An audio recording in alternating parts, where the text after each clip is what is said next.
धीमहि धियो यो नः प्रचोदयात्।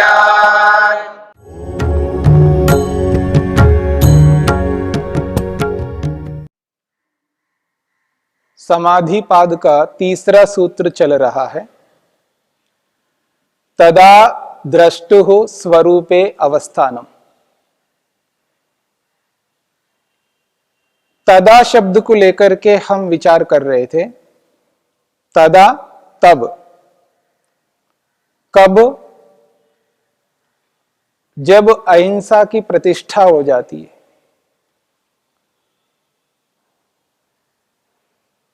योगाभ्यासी पूर्ण रूप से वैर को, द्वेष को त्याग कर देता है।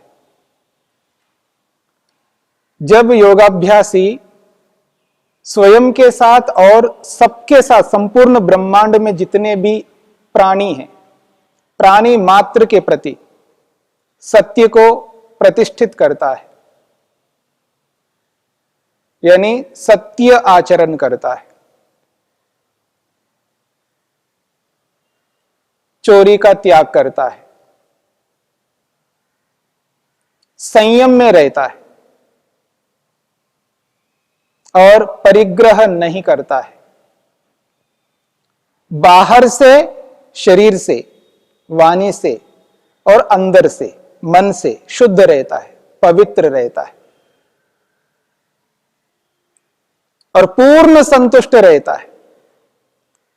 संतोष उसके जीवन में पूर्ण रूप से रहता है, कभी हताश, निराश नहीं होता है।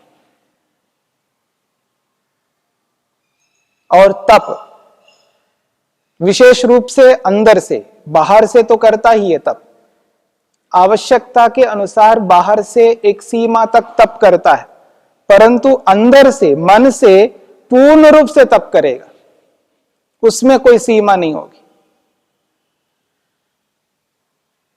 और स्वाध्याय,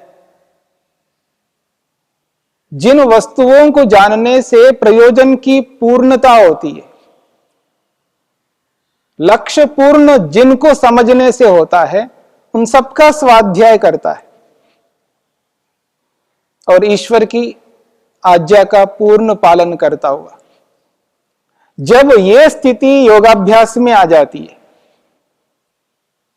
यानी यम और नियमों को अपने अंदर प्रतिष्ठित कर लेता है, पूर्ण विवेक को प्राप्त कर लेता है और उस विवेक का पूर्ण अभ्यास करता है, जीवन में वैराग्य को पूर्ण रूप से प्राप्त कर लेता है। जब यह स्थिति आती है, उस स्थिति में मन रुक जाता है, निरुद्ध होता है। तद अवस्थे चेतसी, उस अवस्था वाले मन में, जिस अवस्था में कोई विचार नहीं रह सकता, जिसे वृत्ति कहते हैं, एक भी वृत्ति नहीं आती है, एक भी वृत्ति को आने नहीं देगा। तदा तब द्रष्टु हो, द्रष्टु कहते हैं आत्मा को, दृष्टा जो देखने का स्वभाव रखता है, दृष्टा। दृष्टा जो आत्मा है, वो आत्मा स्वरूपे, अपने स्वरूप में अवस्थानम स्थित होता है। आत्मा अपने स्वरूप में स्थित होता है, यानी अपने आप को अनुभव करता है।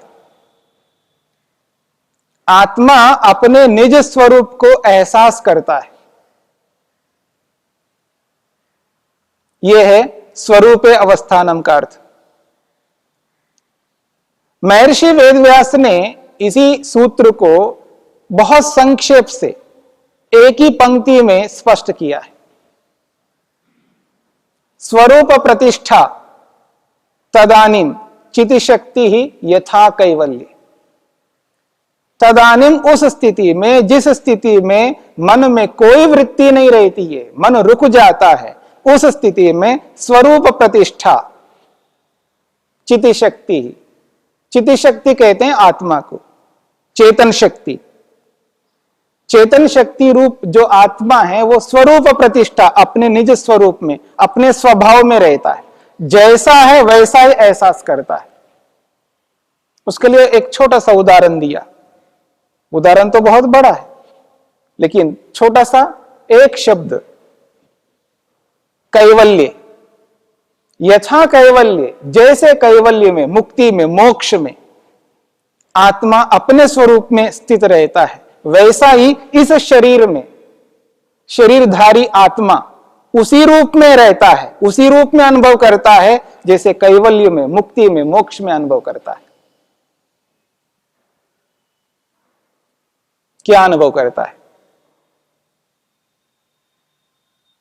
अपने स्वरूप को अनुभव करता है, अपने आप को अनुभव करता है। क्या आज हम अपने आप को अनुभव नहीं करते? क्या करते हैं, पर वैसा अनुभव नहीं करते हैं जैसे समाधि में अनुभव करते हैं।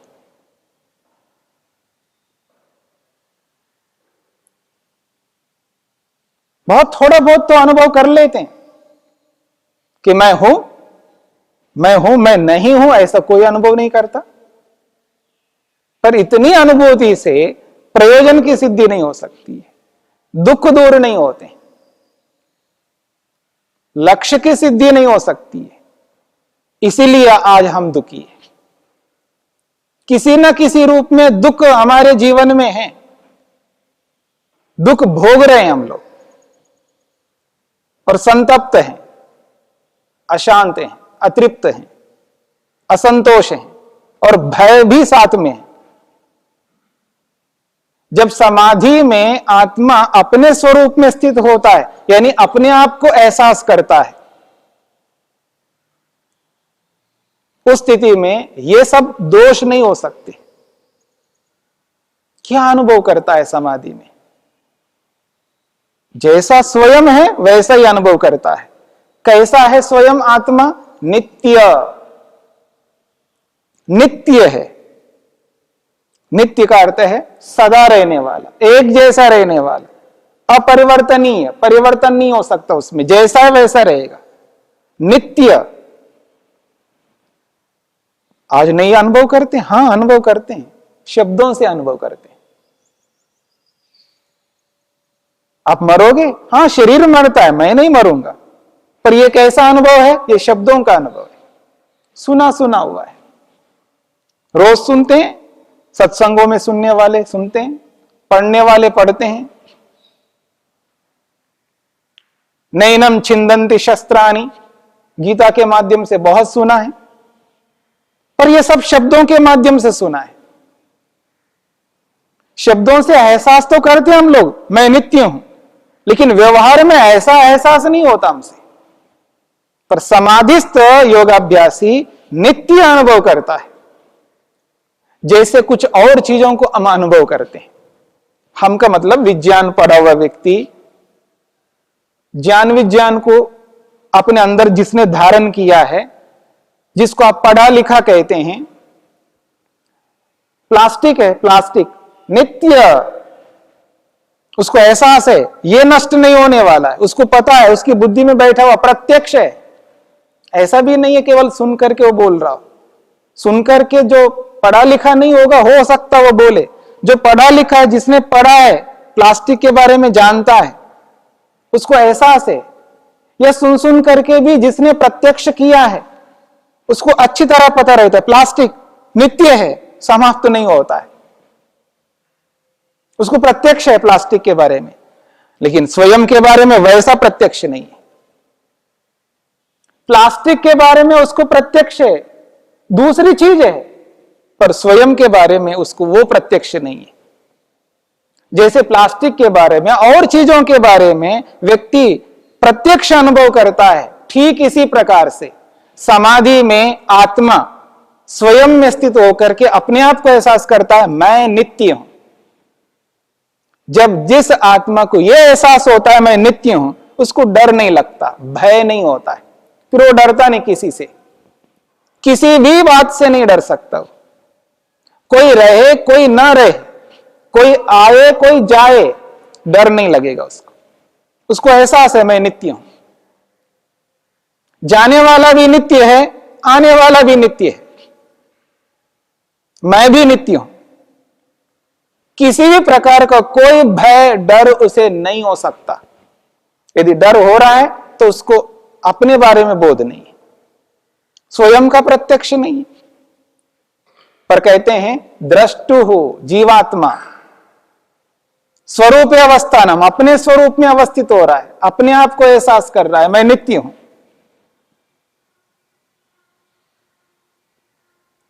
और शुद्ध हूं,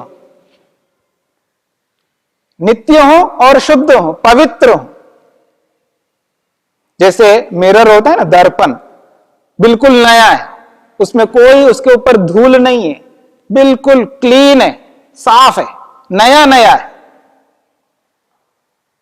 आपको समझ में आएगा ये शुद्ध है, साफ है, एकदम स्पष्ट है।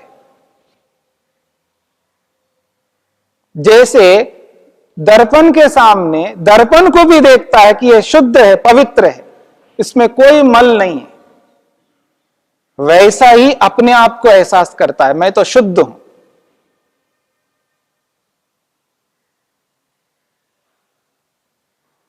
न काम है, न क्रोध है, न लोभ है, न मोह है, न ईर्ष्या है, न अहंकार है, कोई भी शत्रु मन में नहीं है, सबको हटा चुका है। बिल्कुल मन को स्पष्ट कर दिए, जैसे मिरर होता है, दर्पण होता है, वैसा ही अपने आप को एहसास करता है, क्योंकि मन में कोई दोष नहीं है, कोई मलिनता नहीं है, सबको समाप्त करके ही इस स्थिति में आया हुआ है, एकदम शुद्ध पवित्र। तो वो एहसास करता है मैं नित्य भी हूं और शुद्ध भी हूं और मुक्त हूं। बहुत बड़ी बात है, मैं मुक्त हूं, मैं दुखों से रहित हूं। धनिक व्यक्ति जिसके पास धन है वो ये समझता मैं निर्धन नहीं हूं, मैं निर्धनता से मुक्त हूं। निर्धनता से जो दुख होता है उससे मैं मुक्त हूं। जिसके पास मकान है वो एहसास करता है मैं मुक्त हूं। घर के ना होने से जो दुख होता है उससे मैं मुक्त हूं। पैसे के होने से वो जिससे मुक्त है, मकान के होने से वो जिससे मुक्त है, कपड़ों के होने से वो जिससे मुक्त है, भोजन के होने से वो जिससे मुक्त है, वो जो मुक्त की स्थिति है, अपने आप को जो मुक्त एहसास कर रहा है, किसी एक से, किसी दो से, किसी तीन से, और यहां तो सबसे मुक्त है, वो अपने आप को मुक्त एहसास करता है। मैं किसी से बंधा हुआ नहीं हूं, मैं बद्ध नहीं हूं, मैं मुक्त हूं, मैं तो स्वतंत्र हूं। स्वतंत्रता की अनुभूति होती है, और स्वतंत्रता की अनुभूति बहुत बड़ी अनुभूति है। मैं नित्य भी हूं, शुद्ध भी हूं और मुक्त भी हूं। ये जो स्थिति है यही आत्मा की स्थिति है, यही अनुभव करता है। जब वृत्ति रहित होता है, समस्त वृत्तियों को, मन के समस्त व्यापारों को, मन के समस्त विचारों को रोक देता है, बिल्कुल रोक देता है, तदा तब द्रष्टु आत्मा स्वरूपे अवस्थानम, अपने स्वरूप में स्थित होता है, यानी अपने आप का एहसास करता है मैं ऐसा हूं, यह है मेरा स्वरूप।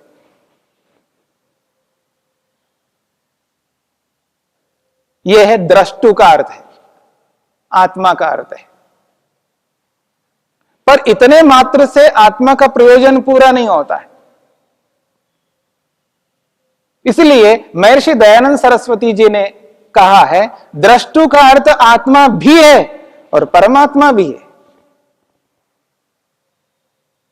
सिक्के के एक पहलू को आप देख रहे हैं, दूसरे पहलू को भी देखो। दृष्टा आत्मा भी है और दृष्टा परमात्मा भी है। ये जो स्थिति आ रही है वृत्ति रहितता,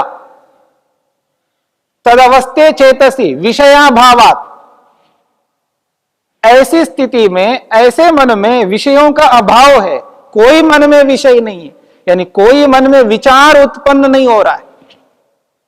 विचार, समस्त विचार रुक गए, मन खाली है, एक प्रकार से बिल्कुल खाली है, रुका हुआ है, मन में कोई क्रिया नहीं हो रही है। यह स्थिति किसके लिए आ रही है और इस स्थिति को क्यों उत्पन्न किया जा रहा है आत्मा के द्वारा? ये द्रष्टु के लिए, परमात्मा के लिए। ऐसी स्थिति में आकर व्यक्ति परमात्मा के स्वरूप में स्थित होता है। स्वयं के स्वरूप में स्थित होने के साथ साथ परमात्मा के स्वरूप में भी स्थित होता है, यानी परमात्मा को भी अनुभव करता है। स्वयं की अनुभूति के साथ में परमात्मा को भी अनुभव करता है, यानी पहले स्वयं को अनुभव करता है, फिर परमात्मा को अनुभव करता है। तो द्रष्टु का अर्थ यहां आत्मा भी और परमात्मा भी है। स्वयं में स्थित होकर के स्वयं को अनुभव करता है और परमात्मा में स्थित होकर के परमात्मा को अनुभव करता है, तब आत्मा का प्रयोजन पूरा होता है। केवल स्वयं में स्थित हो जाए और इसी में इतिश्री हो जाए तो आत्मा का प्रयोजन पूरा नहीं हो सकता। और जिस प्रयोजन को लेकर के इस स्थिति को उत्पन्न करता है और उस प्रयोजन को पूरा किए बिना वो रुक नहीं सकता, इसलिए कहा जा रहा है यहां दृष्टा का अर्थ आत्मा भी है और परमात्मा भी है। एक ऋषि ने दृष्टा का अर्थ जीवात्मा लिया है और दूसरे ऋषि ने आत्मा का अर्थ परमात्मा लिया। एक ऋषि ने सिक्के के एक पहलू को प्रस्तुत किया है, दूसरे ऋषि ने सिक्के के दूसरे पहलू को प्रस्तुत किया है, बस इतना अंतर है। तो तदा द्रष्टु स्वरूपे अवस्थानम, जिस अवस्था में आत्मा मन में समस्त वृत्तियों को आने नहीं देता, समस्त वृत्तियों को रोक देता है, आत्मा मन को रोके रखता है, उस स्थिति में वो आत्मा अपने स्वरूप को और परमात्मा के स्वरूप को एहसास करता है, अनुभव करता है। यही तदा द्रष्टु स्वरूपे अवस्थानम का अभिप्राय है। द्यो शान्तिरन्तरिक्षं शान्तिः पृथिवी शान्तिरापः शान्तिरोषधयः शान्तिः वनस्पतयः शान्तिर्विश्वे देवाः शान्तिर्ब्रह्म शान्तिः सर्वं शान्ति शान्तिरेव शान्ति क्षमा शान्तिरेधि। ॐ